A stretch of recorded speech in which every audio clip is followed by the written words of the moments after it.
Saya sebelum menyampaikan orasi politik saya mau tanya, ini gedung siapa? Hah? Seharusnya menjadi gedung pelayan buruh ya. Saya mau tanya, menterinya jadi menteri tenaga kerja atau menterinya siapa nih sekarang? Menteri pengusaha. Itu dijawab oleh kawan-kawan semua ya. Hidup rakyat! Baik. Assalamualaikum warahmatullahi wabarakatuh. Selamat siang, salam sejahtera, Om Swastiastu, nama budaya, salam kebajikan. Pertama-tama, saya sebagai Ketua Umum Konfederasi Kasbi sekaligus menjadi juru bicara Gerakan Buruh Bersama Rakyat. Gerakan Buruh Bersama Rakyat di dalamnya tidak hanya kaum buruh, ada kaum muda. Di sana juga punya kepentingan besar terhadap nasib mereka ke depan. Kaum muda itu siapa?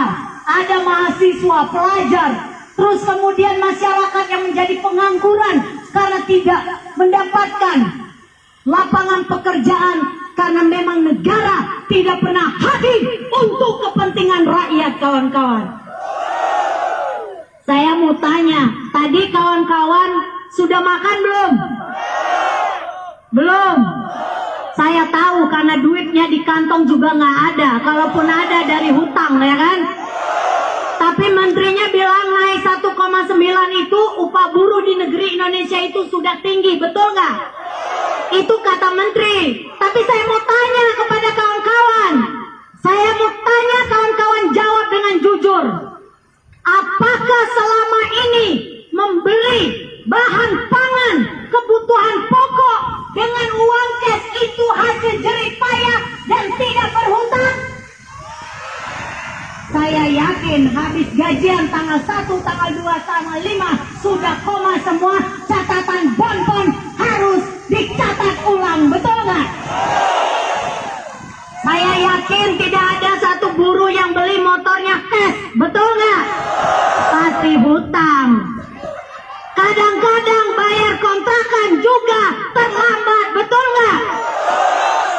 Kadang-kadang juga buat anak sekolah besok saja bingung harus ngutang dengan rentenir, betul nggak? Jadi kita mau nanya, kalau upah di Indonesia itu sudah tinggi, dari mana rumusnya? Hah? Dari mana? Dari mana? Kawan-kawan sudah tahu sendiri jawabannya ya. Saya mau bicara realita kehidupan kita biar menteri ini kita tahu. Kalau buruh beli makan, kalau dia nggak kerja keras dari pagi sampai malam nggak bisa beli makan. Kalau membeli makan itu pun kadang-kadang hasil hutang. Tapi kalau Bu Menteri dengan pejabatnya beli dari mana, kawan-kawan? Dari anggaran negara berdasarkan pajak dan hutang, kawan-kawan. Jadi kalau menentukan bilang upah buruh Indonesia sudah tinggi, Bu, sekali-sekali ayo kita tukar posisi. Mau nggak ya? Mau nggak ya? Mau nggak? Kita lihat para pejabat negara ini yang dapat fasilitas negara, yang dari mulai kebutuhan kamar mandi sampai kebutuhan semua kehidupan keluarganya ditanggung, tapi kaum buruh dinaikkan upahnya hanya berdasarkan pertumbuhan ekonomi, kawan-kawan. Saya mau tanya, kawan-kawan jawab, apa peran dan tugas pokok dari negara, kawan-kawan? Seharusnya dia melindungi rakyatnya. Dia membuat kebijakan-kebijakan apa yang menjadi mandat dari konstitusi negara kita untuk persoalan kesejahteraan, untuk hidup layak, untuk mendapatkan tempat tinggal yang layak. Tapi apakah itu yang didapatkan oleh rakyat Indonesia? Saya mau jawab, yang keras jawabnya, biar media atau para buzzer atau di dalam gedung ini mendengar. Apakah kawan-kawan datang ke sini itu akibat amarah kita dengan perbuatan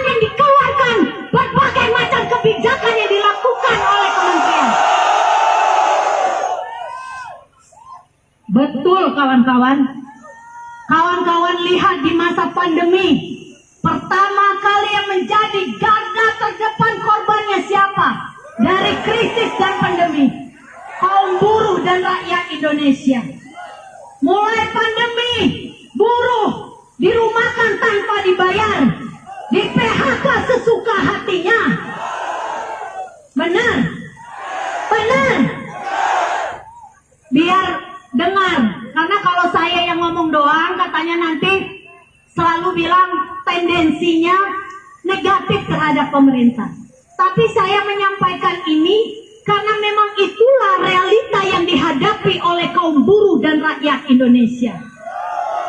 Di masa pandemi, apakah kaum buruh yang katanya ada bantuan sosial mulai dari pemerintah pusat, daerah, provinsi, bahkan sampai tingkat desa? Setahu saya, mayoritas kaum buruh tidak pernah mendapatkan itu. Betul nggak? Kalaupun dapat hanya segelintir orang, dan itu pun jadi black campaign bahwa bagaimana buruh dapat bantuan sosial yang begitu besar katanya. Betul nggak kawan-kawan? Itulah realita yang kita hadapi. Jadi kita mau mengingatkan Menteri Tenaga Kerja beserta jajarannya. 2 tahun terakhir ini kita melihat bagaimana begitu besar pergeseran dari tugas pokok dan fungsi mereka sebagai wakil-wakil rakyat yang duduk di pemerintahan, kawan-kawan. Seharusnya mereka melahirkan berbagai macam regulasi, kebijakan, peraturan, bahkan surat edaran. Itu harusnya berpihak kepada rakyat mayoritas, bukan berpihak kepada kepentingan segelintir orang yang ingin mengeksploitasi sumber daya alam dan sumber daya manusia kita. Justru mereka bersama-sama melahirkan berbagai macam kebijakan. Awal-awal mereka membuat undang-undang cilaka yang kita sebut undang-undang cipta lapangan kerja, yang kemudian terus mendegradasi, menggerus bagaimana persoalan perlindungan dan kesejahteraan. Bahkan peran negara yang seharusnya sebagai pengawasan penegakan hukum juga sudah mulai digeser, kawan-kawan. Apa artinya kalau hal itu, kawan-kawan? Surat edaran hierarki hukum seharusnya tidak bisa digunakan untuk kepentingan publik. Itu hanya bisa digunakan untuk instansi internal, kawan-kawan. Tapi berapa? Saya mau tanya, sejak pandemi, mulai dari surat edaran pertama pandemi, upah buruh didorong untuk negosiasi antara buruh dengan pengusaha. Apakah kaum buruh sanggup untuk melakukan perundingan dengan orang-orang yang punya kuasa, kawan-kawan? Baru bertanya saja sudah di PHK. Baru ngajuin bahwa ini melanggar hukum, diintimidasi, diancam, bahkan dikriminalisasi. Terus kemudian kalau kawan-kawan memperjuangkan di PHK, menolak PHK, datang ke dinas-dinas, datang ke wakil-wakil rakyat, datang kepada pemerintah, apa yang mereka jawab, kawan-kawan? Selain berunding, apa yang mereka jawab? Dan itu sering kita dengar. Saya sering bertanya dengan kawan-kawan, apa yang jawabannya? Ya, itu kehendaknya pengusaha, mau bagaimana lagi? Itu jawabannya. Kalau enggak, berbelit-belit dengan alasan banyak tugas lah, banyak kerjaan lah, banyak inilah. Padahal rakyat kaum buruh sudah tidak lagi bisa memberi makan untuk anak bininya. Jangankan untuk anak bini, buat dia sendiri masih bingung bahkan. Betul nggak? Masih juga dibilangin upah buruh Indonesia tinggi. Upah buruh diukur dari pertumbuhan ekonomi atau inflasi. Logika dari kekuasaan ini sudah hancur. Sudah nggak lagi memiliki bagaimana rasa kemanusiaan, rasa keadilan terhadap kemanusiaan, kawan-kawan. Lagi-lagi kalau kaum buruh berjuang menuntut upah, apa yang dia katakan? Kampanye para kapital dan kekuasaan. Buruh harus harusnya produktivitas. Memangnya buruh setiap hari datang ke pabrik-pabrik tidak berproduktivitas? Apakah buruh tidak berproduktivitas? Berproduktivitas, kawan-kawan. Kalau kata buruh bilang datang hanya absen dan tidur, tidak mungkin para pengusaha itu bisa bikin pabriknya mulai dari Jakarta, Tangerang, Kerawang, Subang, bahkan sampai seluruh pelosok Indonesia. Betul nggak, kawan-kawan? Sekali lagi, kita turun bukan karena kehendak kita, tapi karena dipaksa oleh kementerian mengeluarkan berbagai macam kebijakan peraturan yang semakin merangsek dan merugikan rakyat Indonesia. Jangan kawan-kawan pikir kita menuntut upah tidak punya dampak kepada kaum petani. Punya, kawan-kawan. Karena itu akan menentukan bagaimana upah harian petani di desa-desa, bahkan di berbagai macam pelosok di negeri kita, kawan-kawan. Kalau kita bicara tentang persoalan kenaikan upah, jangan pikir tidak berdampak kepada pedagang-pedagang. Ketika kaum buruh semakin rendah pendapatannya, maka semakin lemah konsumsi dari kaum buruh dan rakyat Indonesia. Jadi kalau setiap tahun bilang upah buruh itu harus berdasarkan pertumbuhan ekonomi, ya nggak mungkin bisa lebih dari 7%, 8%. Karena memang upah buruh sudah memang semakin ditekan serendah-rendahnya. Jadi nggak masuk akal kalau alasannya karena daya konsumsi masyarakat rendah. Kalau mau konsumsinya tinggi, maka sejahterakanlah rakyat Indonesia.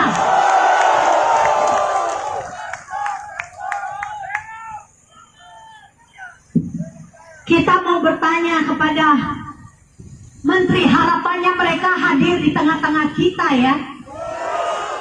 Tapi nggak tahu, karena mungkin karena ini buruh ya mungkin nggak level dan nggak asik kali. Hah? Betul nggak? Betul nggak?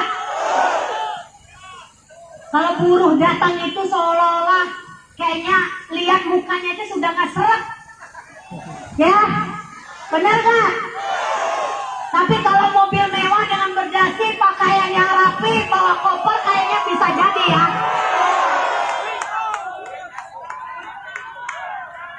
Luar biasa semangat kawan-kawan. Nah, terus kalau kayak gini terus mau kita biarkan menterinya?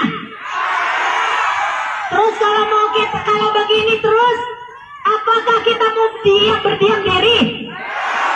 Saya mau tanya, apakah kawan-kawan siap mengulang sejarah 2011, 2012, 2013? Siap? Siap? Catat baik-baik. Ya, kita sudah sebenarnya sangat memberikan toleransi yang luar biasa kepada kekuasaan dan para kapital. Di mana kapital di masa pandemi semakin menekan bagaimana upah buruh serendah-rendahnya, bagaimana menghilangkan berbagai macam tunjangan-tunjangan atau hak-hak yang lain. Kalau biasanya ada istilah uang makan 10.000 atau transport 15.000, bahkan banyak ya perusahaan minta toleransi terhadap kaum buruh agar bisa diturunin, benar nggak? Tapi upah minimum yang katanya itu buat minimum, karena memang ditentukan upah minimum itu buat orang-orang yang minimum kayaknya. Ya, benar nggak? Setiap tahun kita selalu dikatakan upah minimum. Gimana rakyat mau sejahtera? Gimana rakyat mau beli tiket? Bagaimana rakyat mau beli motor cash? Bagaimana rakyat mau beli HP cash? Gak bisa. Yang ada adalah setiap hari berurusan dengan rentenir dan hutang. Benar nggak? Banyak kan ATM-nya di rentenir? Hah? Ini calon-calon pemimpin bangsa Indonesia ke depan kalau jujur kayak gini. Jangan sampai kayak kekuasaan yang hari ini.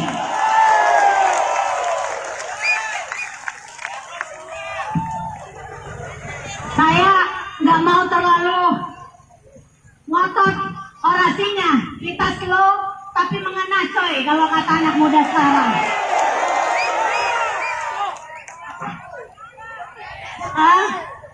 No. Tapi jangan, kalau pesan dari belakang tadi kata Nugraha, jangan slow karena upah sudah murah. Kita slow lagi di sini bro, tapi besok-besok kita bisa juga bikin ganas gitu ya. Karena otak kita makin panas sebabnya. Asik nggak ya? Asik. Ya. Saya bahwa sekali lagi saya mau menyampaikan bahwa apa yang dikatakan oleh pihak pemerintah melalui kementerian bahkan berbagai macam institusi negara, realita yang dibicarakan dengan yang dikampanyekan itu sangatlah berbanding terbalik kawan-kawan. Kalau dikatakan upah Indonesia masih tinggi, apakah Ibu Menteri ini tidak tahu, atau pejabat-pejabat atau wakil rakyat ini tidak tahu, di pelosok-pelosok kota, daerah-daerah, mulai dari Jawa Tengah, Jawa Timur, bahkan Jawa Barat, sampai ke Sumatera, Indonesia Timur, upahnya jangankan untuk memenuhi kebutuhan hidup sehari-hari, Bu.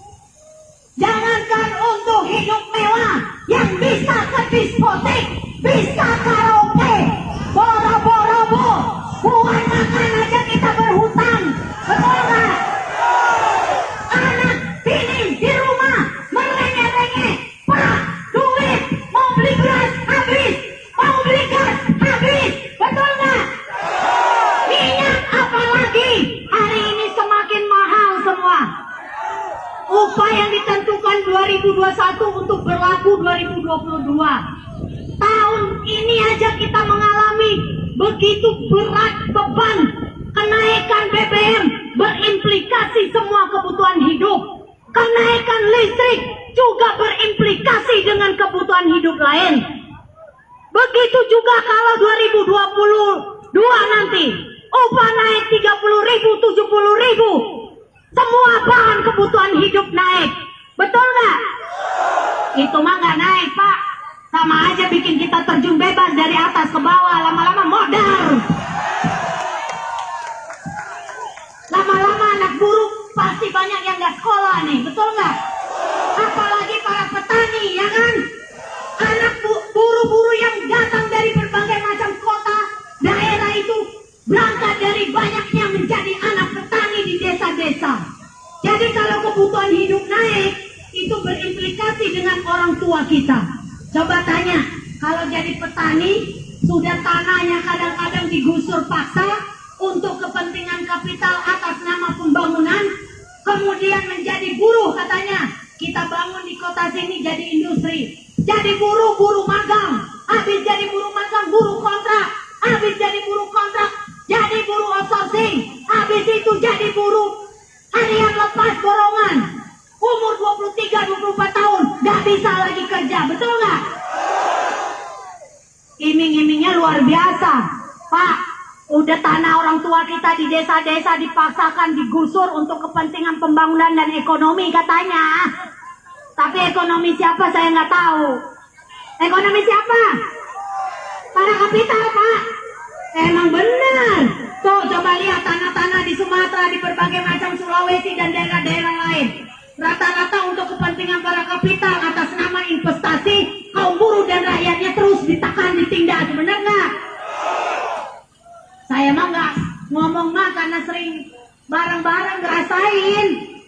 Jadi kalau ngomong buruh pabrik katanya males, saya yakin dari puluhan juta itu paling 1-2.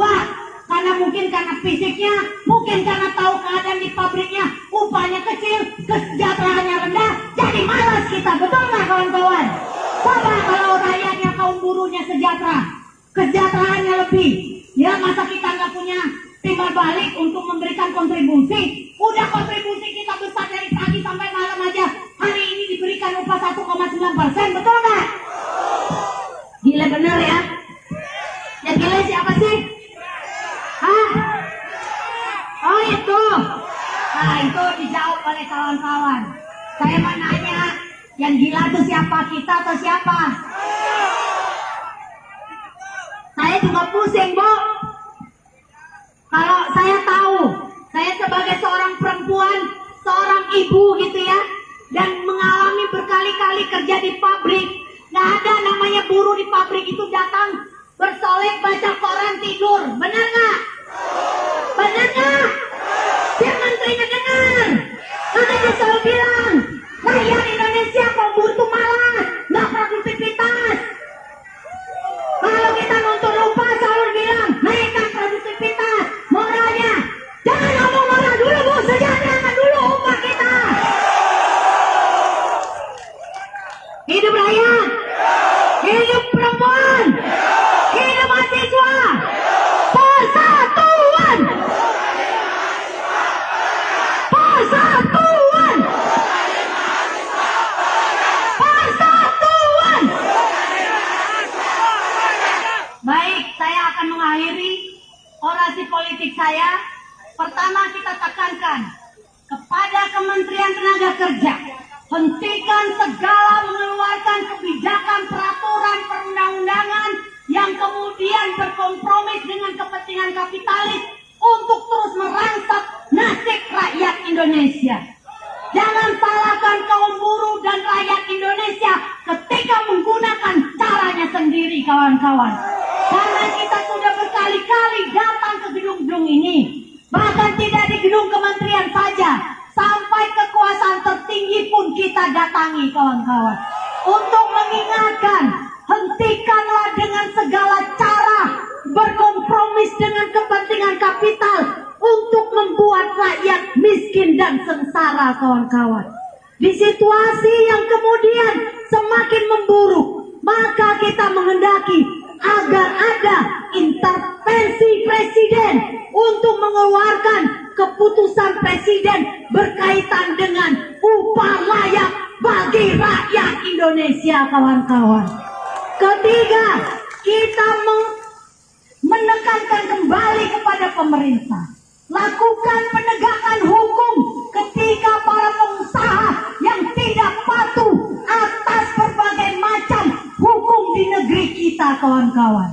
Jangan pernah biarkan rakyat berjuang sendiri karena ingin kesejahteraan, keadilan, dan perlindungan. Tapi kalau ini tidak pernah didengarkan oleh pemerintah melalui kementerian ini, maka jangan pernah bermimpi hubungan harmonis industrial itu tidak akan pernah terjadi, kawan-kawan. Itu hanya mimpi, karena pemerintah kita bukannya tidak tahu. Relasi yang tidak imbang mereka tahu. Tapi apa peran dan fungsi mereka, kawan-kawan? Mereka seharusnya hadir dengan melahirkan berbagai macam kebijakan dan peraturan untuk melindungi kaum buruh dan rakyat Indonesia. Bukan kemudian menyampaikan hasil konferensi pers dan menyakitkan bagi kita dan rakyat Indonesia, kawan-kawan. Kawan-kawan bisa lihat bagaimana pemutusan hubungan kerja sepihak yang semakin merajalela. Pemberangusan terhadap buruh-buruh yang berjuang itu juga terus semakin merajalela. Perampasan hak-hak kaum buruh juga semakin terjadi merajalela di berbagai macam kota sampai ke tingkat dekat dengan kekuasaan, kawan-kawan. Itu yang kita kehendaki. Hentikanlah dengan cara yang tidak baik ini. Jangan sampai rakyat yang masih memberi kepercayaan, masih menginginkan adanya perbaikan, tapi ketika perbaikan, kepercayaan ini dikhianati oleh para pejabat negara, oleh kementerian, maka jangan pernah berdiam diri, dan kita akan pastikan lumpuhkan roda-roda ekonomi, kawan-kawan. Hidup rakyat, hidup rakyat. Baik, selamat siang. Wabillahi taufiq hidayah. Wassalamualaikum warahmatullahi wabarakatuh.